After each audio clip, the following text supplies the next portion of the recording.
Dobrý den, želví lázeň. Tak, moc se jí to líbí.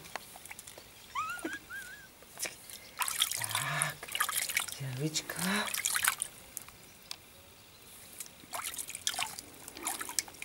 Tak, počkej. Pozor, ta voda je úplně teplá, aby si někdo nemyslel, že tady týráme želvu zimou.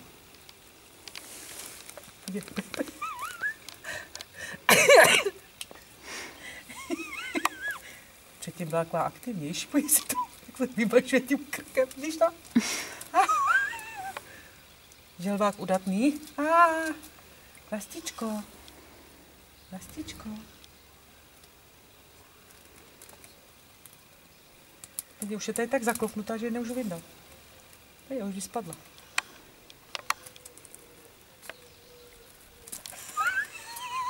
Takže nejsou šikovní.